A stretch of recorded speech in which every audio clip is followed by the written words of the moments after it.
나 당분간 분가할 거야. 하영의 목소리는 떨렸지만 단호했다. 거실에 앉아있던 남편 백도윤은 신문에서 고개도 들지 않았다. 뭐? 그의 대답은 무심했다.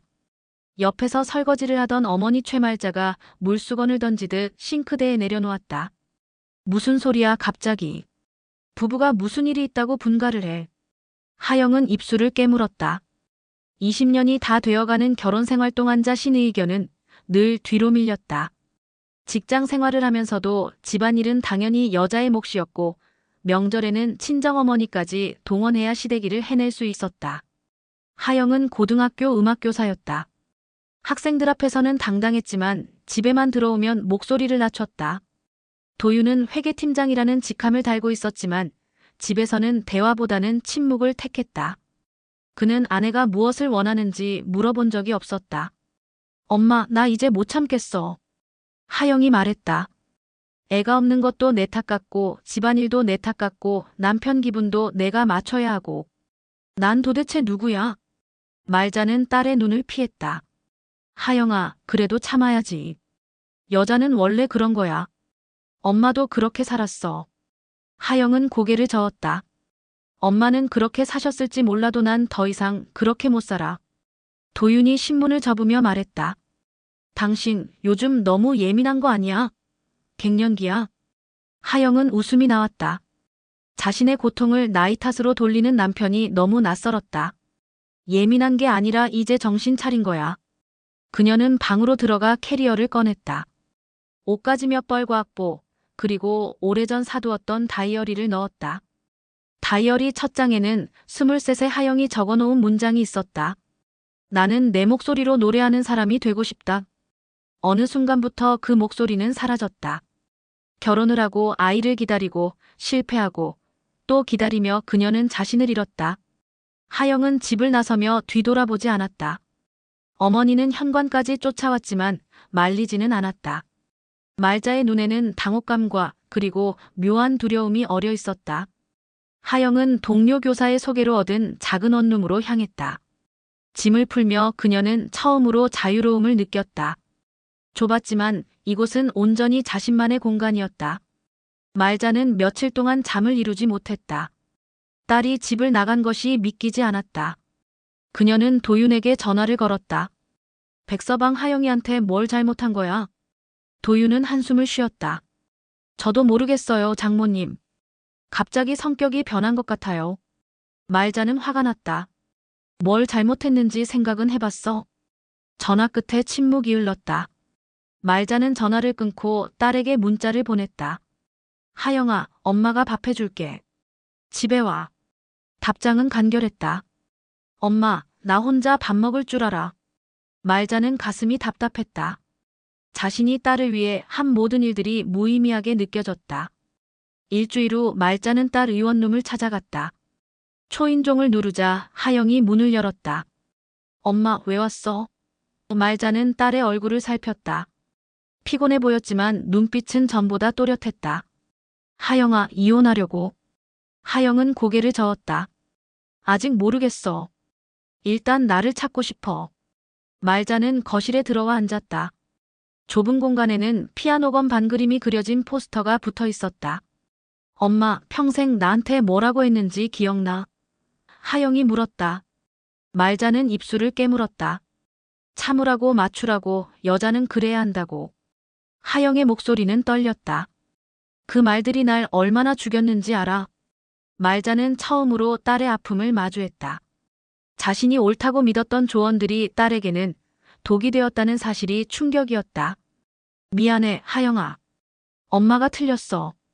그 말을 하는데 용기가 필요했다. 하영은 눈물을 닦았다. 엄마도 엄마 인생 살아. 나도 내 인생 살게. 말자는 딸을 안았다. 처음으로 그녀는 딸을 하나의 독립된 인간으로 보았다.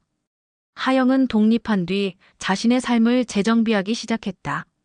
학교 수업이 끝나면 지역 문화센터에서 음악 강좌를 열었다. 얼마 지나지 않아 예전 제자 중 한 명이 연락을 해왔다. 선생님, 저희 오케스트라에서 반주자를 구하는데 도와주실 수 있으세요? 하영은 망설였다. 하지만 그녀는 용기를 냈다. 해볼게. 매주 토요일 저녁 그녀는 작은 공연장 무대에 섰다.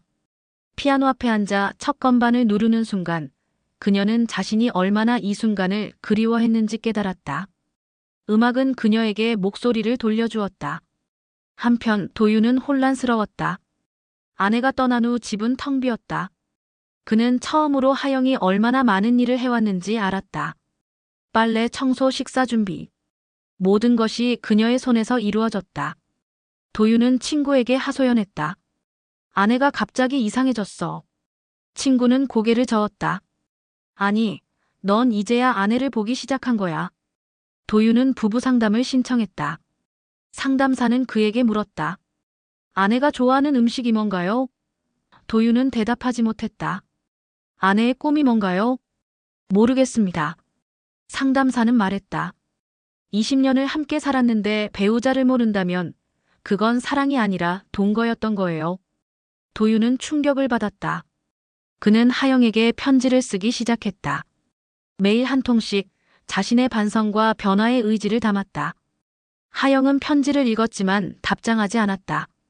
그녀는 아직 준비가 되지 않았다. 6개월이 흘렀다. 하영은 이제 자신의 리듬을 찾았다. 아침에는 학교에서 가르치고 저녁에는 오케스트라와 함께 연주했다. 주말에는 혼자 카페에 앉아 책을 읽거나 산책을 했다. 외롭지 않았다. 오히려 평온했다. 도유는 변화했다. 그는 요리를 배웠고 집안일을 스스로 했다. 그리고 매주 토요일 하영의 공연장을 찾았다. 멀리서 그녀가 연주하는 모습을 지켜봤다. 하영은 그의 존재를 알았지만 외면했다. 그러던 어느 날 도윤이 무대 뒤에서 기다리고 있었다. 하영아, 잠깐만 시간 줄 수 있어? 하영은 망설이다 고개를 끄덕였다. 근처 카페에 앉아 도윤이 말했다. 미안해. 너를 사람으로 본 적이 없었어. 이제서야 내가 얼마나 대단한 사람인지 알겠어.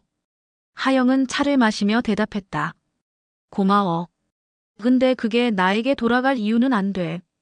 도윤은 고개를 숙였다. 알아. 그냥 너한테 말하고 싶었어. 내가 행복했으면 좋겠어. 하영은 처음으로 그의 진심을 느꼈다. 하지만 용서는 쉽지 않았다. 말자는 딸을 자주 찾았다. 그녀는 더 이상 조언하지 않았다. 대신 딸의 이야기를 들었다. 엄마, 나 요즘 행복해. 하영이 말했다. 다행이다, 딸. 말자는 미소 지었다. 그녀도 변하고 있었다. 1년 후 하영은 작은 음악 교실을 열었다. 학생은 많지 않았지만 그녀는 만족했다. 첫째자는 의외의 인물이었다. 엄마. 말자가 교실 문을 열고 들어왔다. 나도 배우고 싶어. 하영은 놀랐지만 웃음이 났다. 이 나이에 배워도 될까? 말자가 물었다. 엄마, 지금부터가 진짜 시작이야. 말자는 피아노 앞에 앉았다. 서툰 손가락으로 건반을 눌렀다. 음은 불안정했지만 그녀의 얼굴에는 평화가 있었다. 도유는 이혼 서류에 서명했다. 하지만 그는 포기하지 않았다. 그는 천천히 하영에게 다가갔다. 강요하지 않고 기다렸다.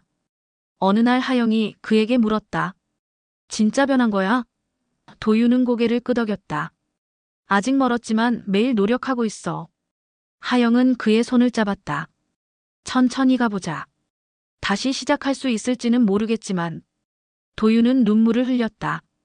하영은 이제 누군가의 딸도 누구의 아내도 아닌 윤하영으로 살았다. 그녀는 더 이상 침묵하지 않았다. 자신의 목소리로 노래했고 자신의 리듬으로 살았다.